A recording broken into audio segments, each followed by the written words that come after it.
remarkable thing is you're quite able to talk about these things, but these are all potentially life-threatening things. What doesn't kill me makes me stronger. And I've learned I'm not ready to give up. I've got a lot of things that I'd like to do in my life, and I find strength.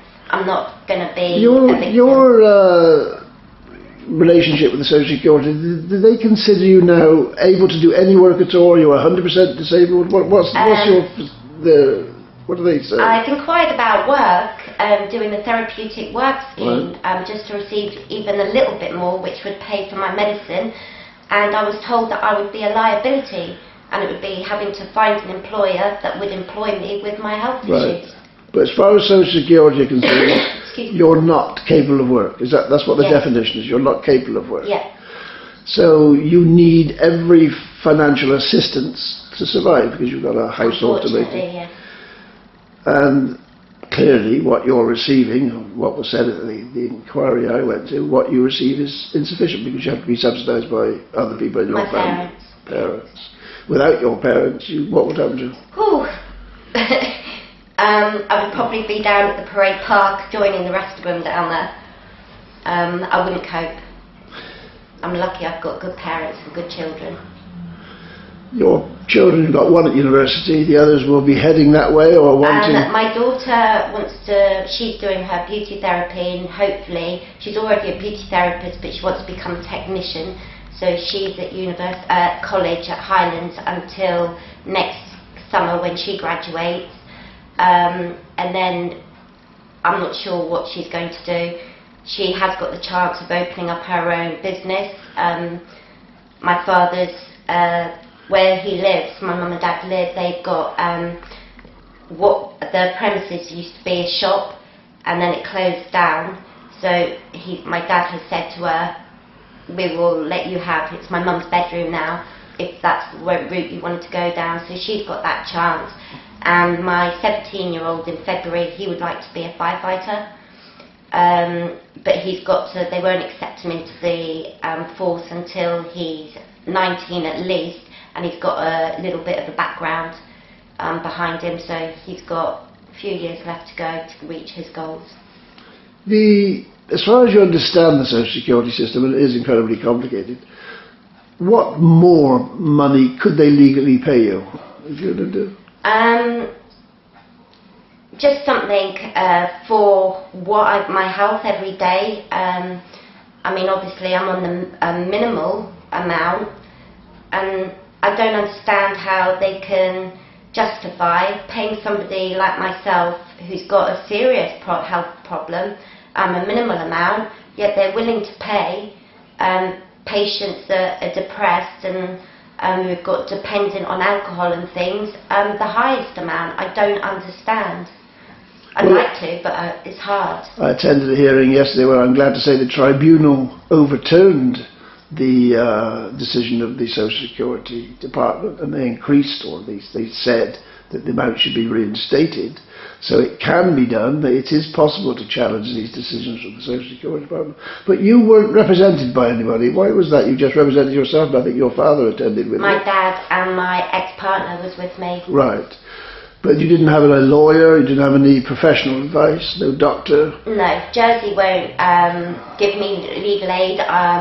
I actually owe legal aid, Vibits. I owe £1,000 for taking my ex-husband to court for child maintenance, which he's not paid in many years, because he's got people that took him to court to claim money, and he had 3 outstanding judgments which he has to clear before I can take him back to court.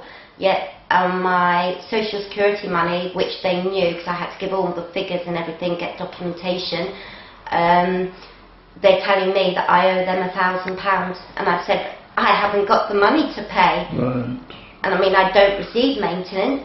Have they taken you to court for that, or they just? They haven't. No, I told them that if they want to go ahead, they can take me to court. But all I receive is income support, and as far as I'm aware, they can't take away the income Without support. being too specific about the hospital treatment you've had, has anybody ever looked at the treatment you've had there from a legal point of view, whether there's any possible claims arising? I spoke to a lady down at Citizens Advice who advised me that I wouldn't be able to get legal aid to go for medical negligence, even if I didn't want to make a claim, just to have somebody represent me, it wouldn't be possible.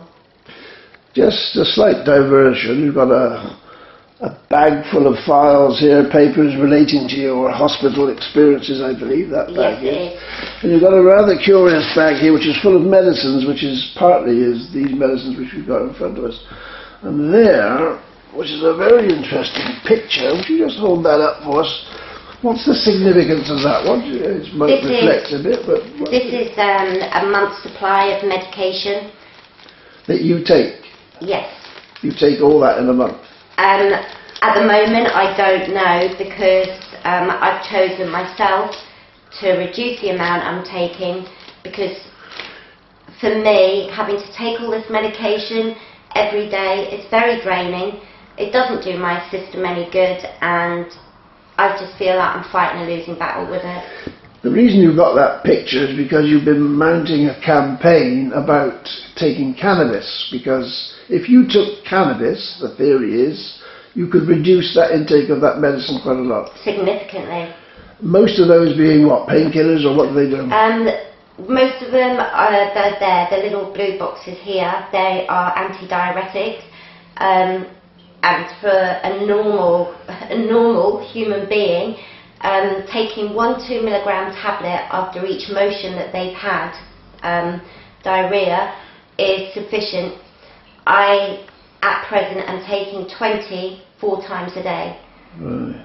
And that is a lot. It's enough to put a horse out for a month, so my GP tells me. The possibility of using cannabis, what would that actually do? Is that a diuretic, or is it what would it do? Works for me as a diuretic. Right. It thickens up my output, so I manage to hold on to my food and maintain what I've eaten orally.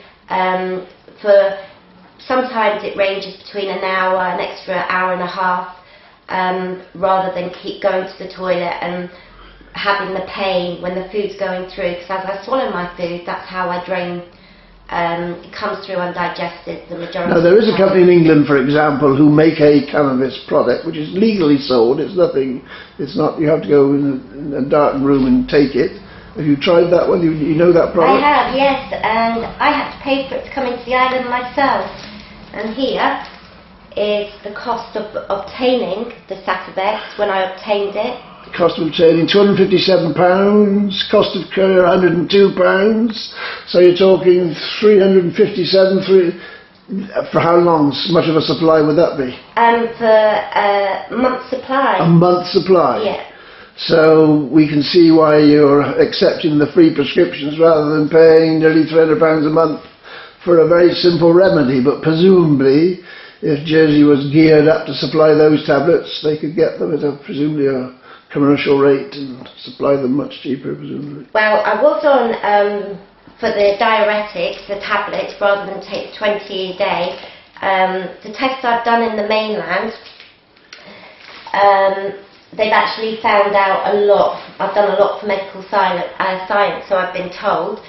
And it would be, for Jersey to prescribe me loperamide liquid, 25 milligrams in 5 ml, for 100 ml it's £76 a bottle. Dr. Ning, supposedly my consultant over here, was getting it for me, and I got enough for 3 months, but it's only got a shelf life of 42 days and it has to be discarded.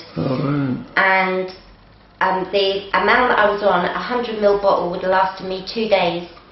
So after I had the 3 months prescription, I went back to get my repeat prescription to be told Dr. Ning hasn't ordered you any more in. You'll have to speak to Oxford and see what they can do. Presumably Oxford can't supply you, or can they supply medication from Oxford for you to use? I don't know if they're meant to, but my consultant over there has been my consultant for 16 years and he knows me very well. and he does give me a prescription when I go over to the pharmacy and get Norimode, which is the same as loperamide, only it's a little tablet that dissolves in water. Because my capsules, I have to open every capsule and dissolve it through my saliva, because otherwise I don't get the full absorbency for it. Of course, cannabis sounds very emotive, doesn't it? Because it's an illegal drug, but just like many drugs, there's lots of drugs which are taken medically, which are in another form would be illegal drugs. So there's nothing exotic about taking a drug which is derived from cannabis, is there? It sounds a bit emotional, doesn't it? I don't believe cannabis to be a drug. It's a plant and it's a herb. And for me, smoking my 4 joints a day when I can get it, because at the moment the cost of it in Jersey as well, in 2005 to buy a quarter, which is 7 grams of cannabis, it was £40, and now to buy 7 grams it's costing anything between £70 and £100.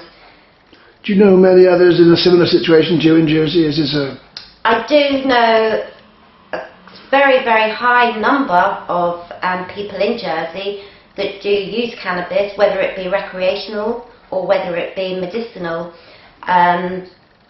We are all in the same boat. We have to rely on the dealers and the criminals to get our medicine, which is wrong. All these various aspects of your situation, it seems like some of them certainly are solvable. Your basic illnesses may not be solvable, I don't know, but the situation, the social implications are solvable. Now, at the hearing I went to yesterday, Social Security appeal, the person was represented by Deputy Southern very competently. Have you got any political representation? Have you got somebody fighting your corner? I've got deputies that have said they would be willing to speak up. Deputy Jeremy Massor, he actually told me that he'd be willing to speak up and be my voice in the chamber to go for legalisation of cannabis for medicinal purposes. Rob Duhamel, 4 years ago, he came round to the house when I lived at Clow Gossett to make sure that I'd had enough of my medicine for over the Christmas period. Deputy Judy Martin, she's offered and said that she would be willing. But the whole joined up thing, your Social Security payments, your welfare to make sure you've got enough money, all these things need joining up, don't they? Need somebody to fight your corner, doesn't it? And there must be others who have got similar knockback by Social Security, the welfare amount reduced. They must be struggling. Lots of people must be struggling out there. I do believe there are a lot of people struggling, and if they do struggle, they either turn to alcohol or to drugs. Right. Well, we better stop there because this is getting to be a rather long interview, and the public will only watch so much, even though it's extremely interesting what you're telling us. Well, they have probably already seen me on TV about the cannabis, and right. I have had pages in the JP.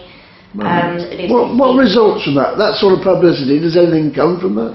I have. We've got a page on the computer, the Jersey's Legalised Cannabis Alliance right. page, and there is a petition on there that people can sign online, as well as the handwritten ones that are going around. Okay, so it's a campaign which stretches from improving the Social Security Department to possibly legalising cannabis for medical reasons. For medicinal purposes. Okay, we'll end it there. Thanks for your help. Thank you. Bye.